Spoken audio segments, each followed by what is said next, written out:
This is probably the worst downgrade codex in 10th edition. And it's also the last one, I think. Maybe. It might be the last codex of 10th. Yo, welcome back to Codex Corner. Hope you're all doing well. Thanks so much for tuning in. My name's Mikey, and apologies that I'm not in my usual setup for Codex Corner, and apologies I'm alone rather than with my usual co-host, Tom. Tom's been going off doing life things, and also the reason we've not been doing so many Codex Corners between the last one and this one is because we've like...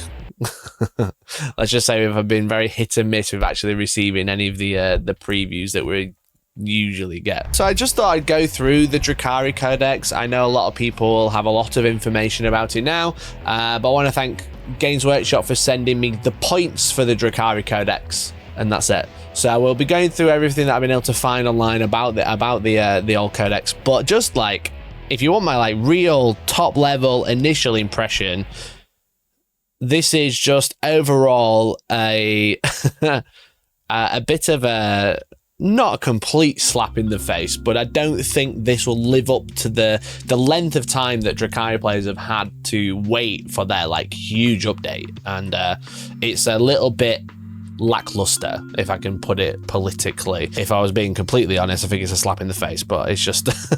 Now, the thing is with Drukhari, like quite uniquely, and I think because they were always planned to be the last codex to be released, they got their Sky Splinter Assault rules early, which is an additional detachment that they had along with their index detachment very, very early on into the edition. I think it was like 6 months in, maybe the first 6 months, that Drukhari managed to get a second detachment out, because the first one, Real Space Raiders, was just like yikes.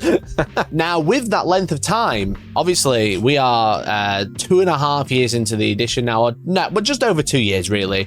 It feels like 2.5 years because we've been playing the same chapter approved mission deck for 2.5 years. We're so far into the edition, and Drukhari, obviously the last current codex, the current army that is available now, the last one to receive a codex. And I think the issue with that is a lot of people start getting it in their head that Drukhari, we're going to have this like huge boom and this huge range refresh, because they've had a few plastic models here and there, but their last big refresh was like 4th edition when they got the Hellions and the bikes and stuff like that, and they haven't really had anything very significant since, and they've waited all throughout 11th edition, and then when it does come out, they got 2 new characters, a new plastic Archon and Lady Malice as a miniature as well. And like, don't get me wrong, those minis are really, really nice. I love the old Archon's cool, but the new Archon is just like really, really nice. It's a really nice upgrade. The issue is we've seen a big trend of 10th edition codexes of removing units that are either no longer available because you can't buy them, or they're made of finecast. And that isn't a huge issue if they are replaced with something of like either a brand new kit that you can go out and buy, you know, let's say a finecast kit gets made into plastic. That's obviously the most ideal situation for any collector, because not only do you have new models to buy, if you already have an abundance of something that is being replaced because it's finecast, at least you can kind of convert, make yours stand tall or whatever, just so you can still play the army and play the game that you have. That hasn't happened here, because the other problem is usually that that issue can be rectified if something's being removed from the codex. That can be rectified by changing how other units that are still available or are plastic or whatever kind of function on the battlefield to make them kind of like step in their footsteps. They might not quite be as good, they might not be quite as tanky, but there's more of them. They might not be as defensive, but they're just as shooty as the old one. You know, we've seen that a lot with lots of different examples where a unit's been removed, but then something's kind of like took its place, or like it's like has a very similar battlefield role, albeit maybe it's cheaper or just not quite as tough or whatever.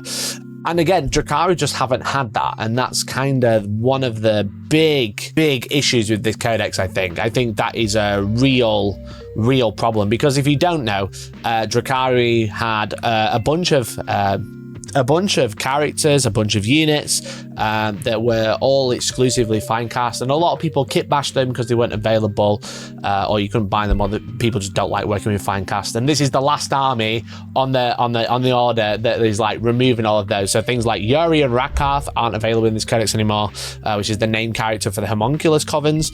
The grotesques, which is usually I would say not as popular anymore, but like still quite a popular unit, which are only available as Finecast. Quite an iconic drukhari homunculus unit, completely gone. The Beastmaster, the Court of the Archon, they are no longer available, and they're no longer in the Codex, which I think is, again, not a huge issue usually, but drukhari is an army that hasn't really had much love. It's had, except for that big 4th edition release that I mentioned, they've had Drazar and the Incubi and maybe like Lilith and stuff like that, but like not, there've been smatterings. There's not been like a, I feel like drukhari is desperate for a really big refresh, or just like a, drukhari's made up, if you don't play drukhari, if you do play drukhari you know this, but drukhari's made up of like 3 sub-factions. You have the Cabal, you have the Witch Cults, and you have the Homunculus Covens, and they are very unique in themselves, and they all function together as one army, but they're very unique, and they are like 3 smaller factions, and because they're removing loads and loads of units, those 3 smaller factions are now looking like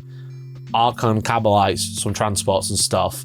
Witches is probably the most fleshed out one, with Witches, Hellions, Reavers, etc.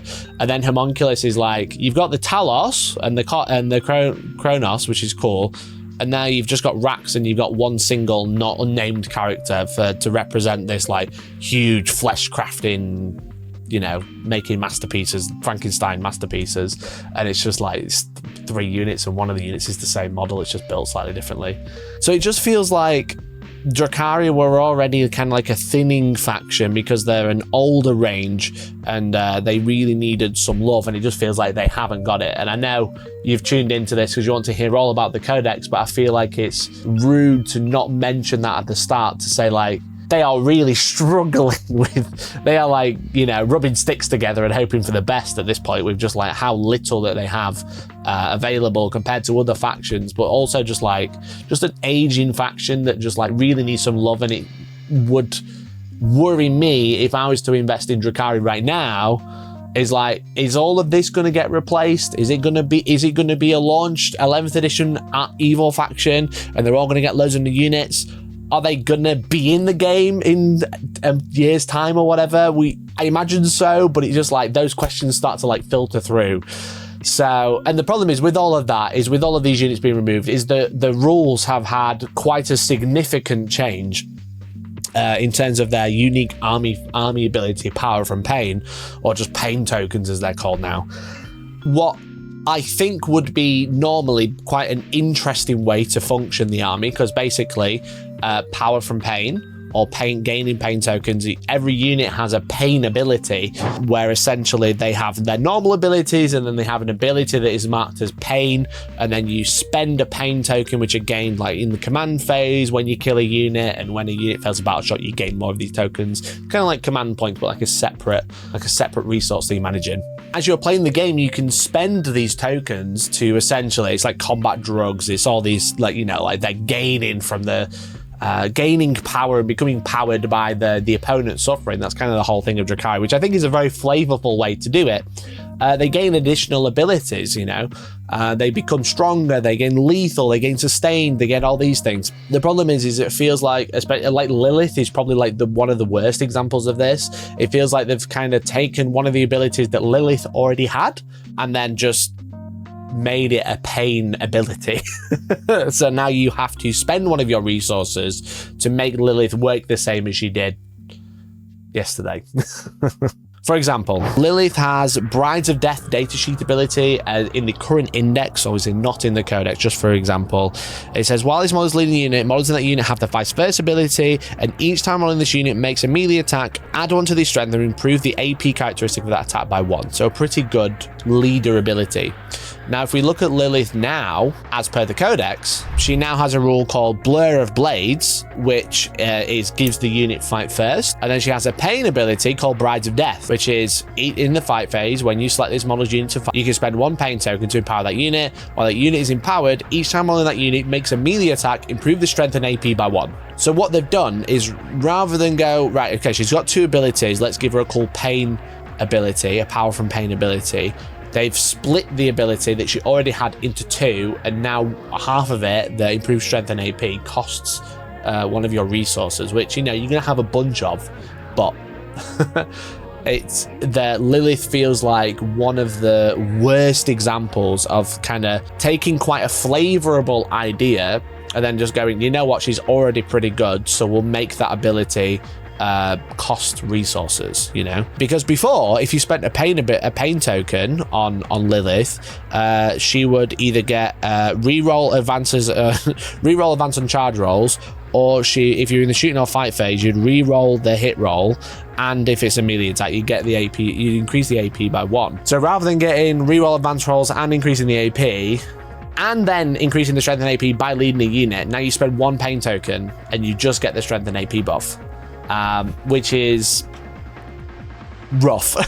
Rough, I think, to say the least. Now, don't get me wrong, she did gain precision on a melee weapon, and she did come down 10 points as per the updated points from Games Workshop, which may or may not change before the Codex is released, but she did only come down to 85 points compared to a 95 points previously. But I don't think that is like, I think her output, with albeit having precision now, her output is like significantly different to what it was like I said yesterday, is an example of what it used to be. Now, don't get me wrong, not everything is completely like awful, don't get me wrong, you know, like the Phantasm grenade launcher that you can give to a lot of units now gives you grenades and the smoke keyword, which is quite fun. It kind of like makes those units a little bit, you can like, you know, you can give out smoke, which is nice. You give yourself -1 to hit, which is kind of cool. And there's obviously a bunch of new detachments. Now, like I said, there's the Real Space Raiders, which is a rehash of the original index, but making it work for this detachment. Like, some of the enhancements are quite good, like Labyrinthine Cunning. You can spend a pain token to gain a command point, or you can roll a 4-up and try and gain one instead, which is quite fun. There's a Witch Cult based one, which is also quite an interesting one if you prefer playing the Witch Cult. They are essentially, essentially you have a combat drugs table 1 to 6, and it is a direct rip from the Bile detachment for Chaos Space Marine, you know, the fabulous Bill one. You can give yourself +1 attack on exclusively Witch Cult units. You can give yourself +2 move. You can increase the weapon skill. You can increase the toughness. You can increase the strength, and you can improve the ballistic skill. And this is one where you kind of choose it. Nice, it is better because you choose it at the start of the command phase, or you can roll 2d6, which roll double. The double doesn't do anything. But then they've also added a one that's known as Covenite Coterie, which is for the Coven units. And like I said, the problem is the Coven have lost 2 of their 5 units. Now, Rax did gain an additional wound, which is quite cool, and that's quite nice. But they don't really fill the role of grotesques. And then Talos are lackluster, to say the least. Their pain ability is fight on death on a 2+, which is quite good. And they've instead of just becoming empowered when they kill a unit, they now gain you an additional pain token when they kill a unit, which is kind of good and bad because it means you can use it around the battlefield rather than just on the Talos. But they used to, if they just kill the unit, they'd be empowered for the rest of the game, so they reroll advance and charge rolls and reroll the hits in melee and getting the additional AP. And now they just don't have access to that, and I don't think they came down in points. They were 80 points, they are now 80 points, and I think that the unit is, they actually got a worse leadership. That is the main change. So it feels like with like a lot of drukhari is that their army, their datasheet abilities just got worse. A lot of the abilities that they had became pain abilities, and which now cost a resource, which means that you might not always have the resources to use those abilities. And others gained abilities which are interesting, but not like, I think I'd still prefer the reroll hits, you know what I mean? I think the problem is a lot of the drukhari units now, when you look at them on paper, they sound quite good, but when you kind of go, well, they've gained 1 wound here, or they've like gained 1 attack here, but they've lost the rerolls, they've lost the reroll hits, they've lost the AP, and they've lost the reroll movements and advances and charges when they used the pain token previously. The flexibility and the damage potential a unit has significantly drops, and usually when you have a unit that has a damage potential or toughness potential that is significantly dropped, there's usually a points cost that is then reflective of that.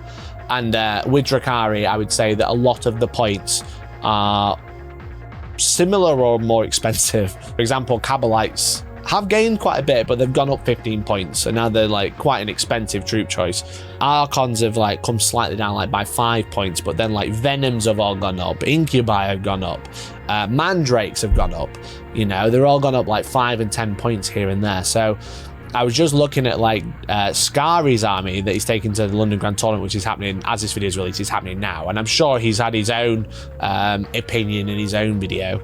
But it's just like, whilst he's taking Beastmasters and Youre and Rakath, his list has gone up like 20 points, 25 points or something like that. And I don't think it's gained anything from that. I don't think like the 20-point increase has really like it's going to make like a huge difference in his list. And it's like, oh my god, it's got up 15 points, but like there's so much more flexibility and utility. I just actually think there's much less utility because 2 of the units, which is 200 points of his list, now can't be taken. And like I said, there's 4 new detachments, but there isn't really, because Real Space Raiders is kind of like a rehash of the old one. There's Sky Splinter Assault as well in this codex, which is, and like I said, there's 5 detachments. I think I said 4 before, but there's 5 detachments. But one of them is Real Space Raiders, which is the index one, which people didn't really take because it wasn't that good. And it's kind of like a rehashing of that one. The Sky Splinter Assault, which is the previous flavor for Drukhari, is in this codex as well, and it hasn't really had a change as far as I can tell. There's 3 new ones. Like I said, there's the homunculus one, which I just don't think there's enough units to utilize that detachment. There's the witch one. I think witch units, like Hellions, look quite cool. I'm not too bothered about the Reavers, and witches aren't that good, and the characters are okay.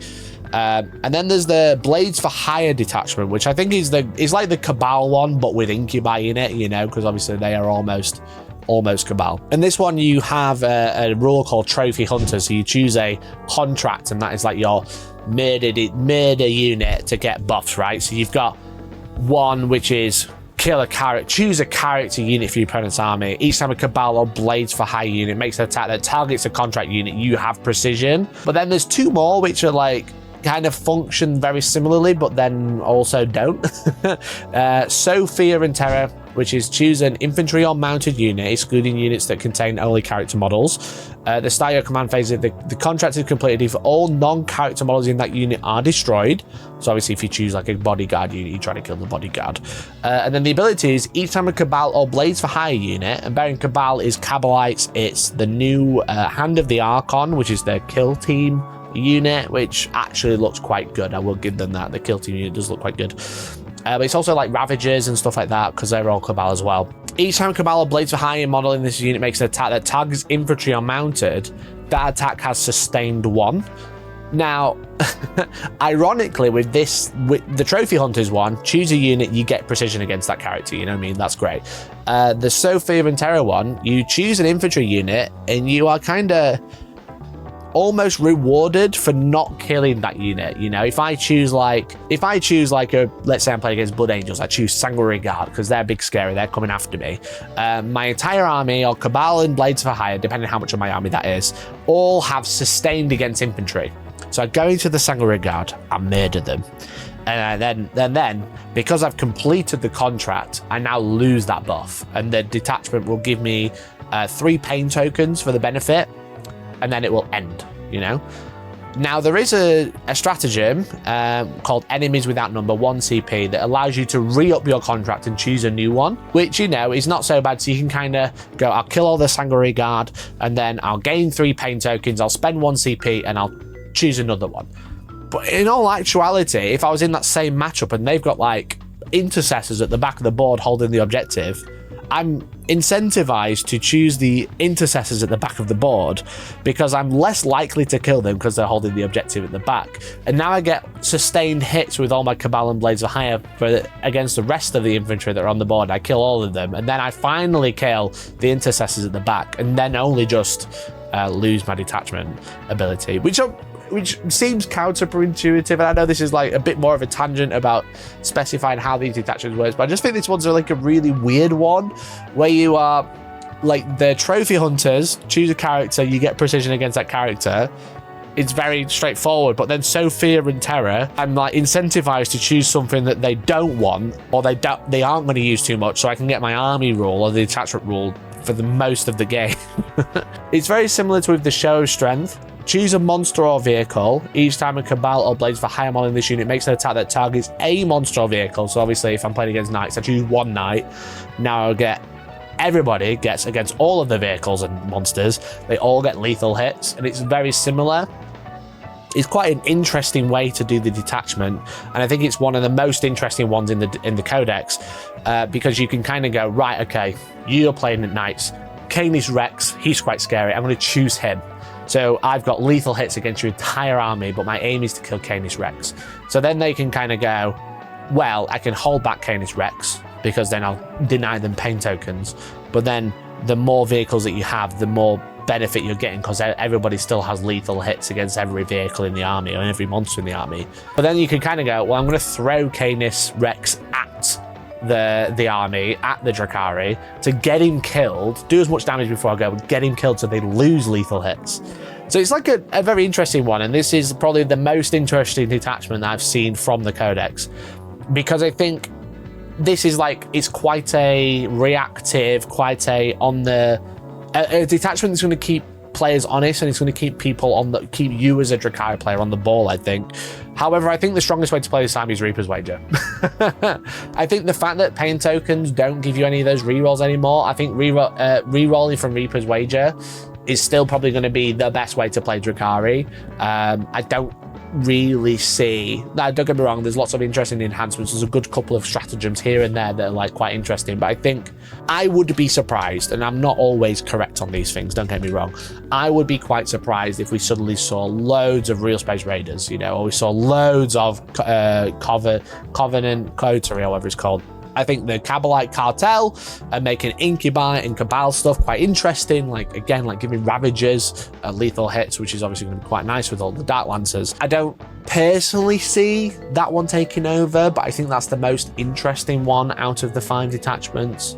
But really, out of the 6 detachments, because Reaper's Wager is from Grotmus is still usable at this point, and it's not in the Codex. I think your list as a drukhari player is going to change, because you're going to be taking out Beastmasters, you're going to be taking out your pocket Youre and Rakarth to get air denial or whatever he does. He just in these lists, Youre in his 80 points, he's got a 4 film of pain, he gets back up on a 2+. He just does actions here and there, just doesn't die. It's just a bit annoying. You don't really have anything that fills that role. You don't really have anything that fills the Beastmaster role. So your kind of list is just mostly the same. It functions slightly differently with the pain tokens, but at a detriment. And you didn't gain much out of it, because the only real points change you've gained from the fact that the army's got a new codex is like, it's not really from points going up or down, it's from units that you can just no longer use anymore. I appreciate that was quite a negative ramble about the Codex, and maybe you clicked on this video expecting me to be happy-go-lucky. Guess what? This has this rule and this enhancement and this enhancer and this stratagem. That's really cool, and it's got this stratagem and that's really cool. And there's like loads of people that already do that. I'm not here to read it verbatim. I'm here to review it and give you my opinion.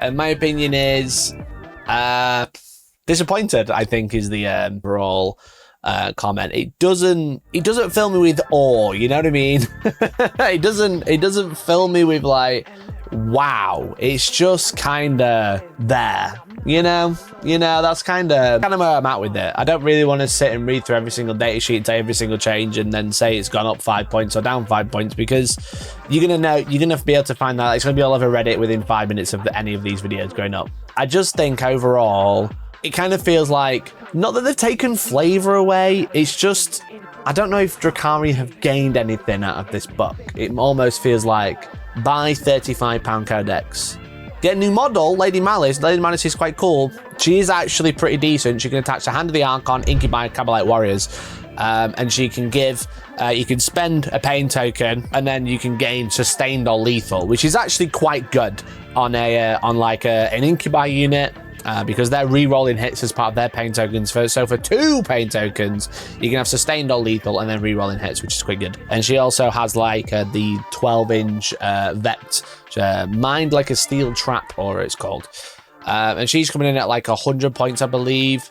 Yeah, like 100 points, Lady Mally says. My apologies, the Incubite aren't getting reroll hits. They get devastating wins for pain, so never mind. No reroll hits allowed, only Reaper's Wager. Yeah, I don't want to sit here and just read through everything. There's like 4-hour videos that people already done that. I just want to give you my opinion that like what potentially, unless, you know, rumors are to believe, what potentially is the last codex of 10th edition. It's going out with a whimper rather than with a bang. So it's just kind of, here you go, here's some cleared up language. Everything basically does the same thing they did yesterday.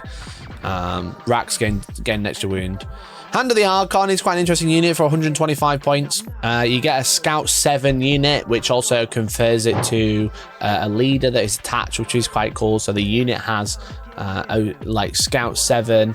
When they use their Empower token, when they use their Power from Pain, they can get lethal or precision, except for Blast Pistols, Blasters, and Dark Lancers, which is cool. You can give it a banner to make it OC2, and they once per turn, they can auto make a failed saving throw into Zami 0, which makes them a little bit more survivable, which you normally expect. But with that, they're 125 points. For 10 points less, you can have the Cavalite Warriors, which are naturally OC2. They can also have the icon to get +1 OC, so they're OC3 each, and they have sticky objective as natural. But the weapons that they can take are now extremely box locked. It's very much like Death Guard, where it's like you can take this weapon and this weapon and this weapon and this weapon, but like you can't take like 2 of the same, for example, because only 1 comes in the box. So there's some interesting changes, but like a lot of it just feels like it's just more of the same, you know. It's just more of what you had yesterday, but you have slightly less units to play with. So it's a whimper, not a bang. So apologies, this was a bit of a ramble for like 20 minutes or whatever of just like negativity, but I don't want to sit here and lie. So thanks so much for watching. I hope you enjoyed the final Codex Corner. If there's more, obviously if there's more rules, and hopefully we can get back on track with the old Codex Corner if we still actually get the rules available for us to review for these videos. But it remains to be seen. So thanks so much for watching, and hopefully I'll catch you next time. Bye.